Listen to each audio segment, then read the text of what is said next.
रक्षाबंधन को हम सभी भाई बहन बड़े प्रेम और स्नेह के साथ हर साल मनाते हैं। बहनें थाल सजाकर भाई की आरती करती हैं और भगवान से प्रार्थना करती हैं कि उनका स्वस्थ और दीर्घायु हो। लेकिन क्या आप जानते हैं, रक्षाबंधन मनाने की शुरुआत कलयुग नहीं, बल्कि पौराणिक काल से ही हो चुकी थी।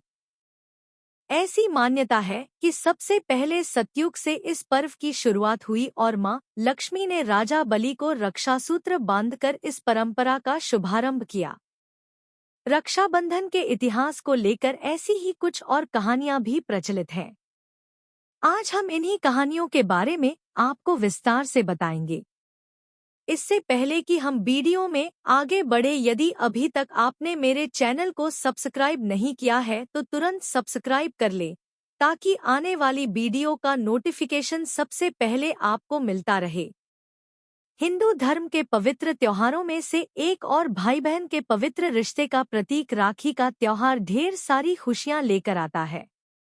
रक्षाबंधन शब्द दो शब्दों से मिलकर बना है, रक्षा प्लस बंधन अर्थात रक्षा का बंधन, यानी इस रक्षा सूत्र को बंध जाने के बाद एक भाई अपनी बहन की रक्षा करने को बाध्य हो जाता है।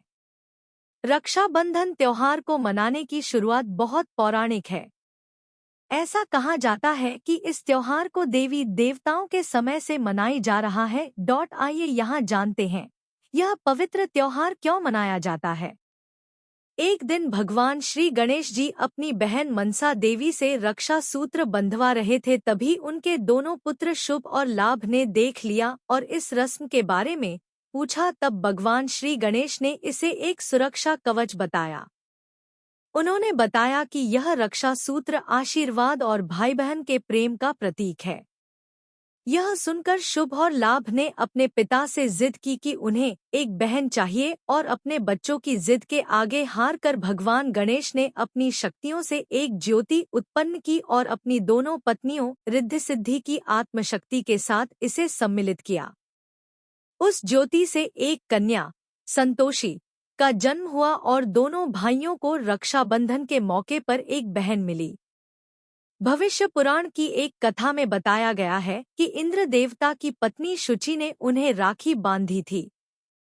एक बार देवराज इंद्र और दानवों के बीच में भीषण युद्ध हुआ था। जब दैत्य हारने लगे तो देवराज की पत्नी शुचि ने गुरु बृहस्पति के कहने पर देवराज इंद्र की कलाई पर रक्षासूत्र बांधा था। तब इंद्र ने इस रक्षासूत्र की शक्ति से स्वयं अपने और अपनी सेना के प्राण बचाए थे। राजा बलि का दान धर्म इतिहास में सबसे ज्यादा प्रख्यात है। एक बार मां लक्ष्मी ने राजा बलि को राखी बांधकर बदले में उनसे भगवान विष्णु को मांगा था। कहानी इस तरह है कि एक बार राजा बलि ने यज्ञ का आयोजन किया। तब उनकी परीक्षा लेने के लिए भगवान विष्णु वामनावतार लेकर आए और दानवीर राजा बलि से 3 पग भूमि मांग ली। बलि ने हाँ कह दिया तो वामनावतार ने 2 पग में ही सारी धरती और आकाश नाप लिया। राजा बलि समझ गए कि भगवान विष्णु स्वयं उनकी परीक्षा ले रहे हैं। तीसरा पग रखने के लिए उन्होंने भगवान के सामने अपना सिर आगे कर दिया। फिर उन्होंने भगवान से याचना की कि अब तो मेरा सब कुछ चला ही गया है, प्रभु आप मेरी विनती स्वीकारें और मेरे साथ पाताल में चलकर रहें। भगवान को भी भक्त की बात माननी पड़ी और विष्णुजी बैकुंठ छोड़कर पाताल चले गए। जब देवी लक्ष्मी को यह पता चला तो वह गरीब महिला का रूप धरकर बलि के पास पहुंची और राजा बलि को राखी बांध दी। बलि ने कहा कि मेरे पास तो आपको देने के लिए कुछ भी नहीं है। इस पर देवी लक्ष्मी अपने रूप में आ गई और बोली कि आपके पास तो साक्षात श्रीहरि हैं और मुझे वही चाहिए। इस पर बलि ने भगवान विष्णु से माता लक्ष्मी के साथ जाने की विनती की। तब जाते वक्त भगवान विष्णु ने राजा बलि को वरदान दिया कि वह हर साल 4 महीने पाताल में ही निवास करेंगे। यह 4 महीने चतुर्मास के रूप में जाने जाते हैं। जब युधिष्ठिर इंद्रप्रस्थ में राजसूय यज्ञ कर रहे थे, उस समय सभा में शिशुपाल भी मौजूद था। शिशुपाल ने भगवान श्री कृष्ण का अपमान किया तो श्री कृष्ण ने अपने सुदर्शन चक्र से उसका वध कर दिया। लौटते वक्त सुदर्शन चक्र से कृष्ण जी की छोटी उंगली घायल हो गई और रक्त बहने लगा। तब द्रौपदी ने अपनी साड़ी का पल्लू फाड़कर श्री कृष्ण की उंगली पर लपेट दिया। तब श्री कृष्ण ने द्रौपदी को वचन दिया कि वह इस रक्षा सूत्र का वचन निभाएंगे। इसके बाद जब कौरवों ने द्रौपदी का चीरहरण किया तो श्री कृष्ण ने चीर बढ़ाकर द्रौपदी की लाज रखी। मान्यता है कि जिस दिन द्रौपदी ने श्री कृष्ण की उंगली पर साड़ी का पल्लू बांधा था वह श्रावण पूर्णिमा ही थी। एक पौराणिक कहानी के अनुसार मृत्यु के देवता यम अपनी बहन यमुना से 12 वर्ष तक मिलने नहीं गए।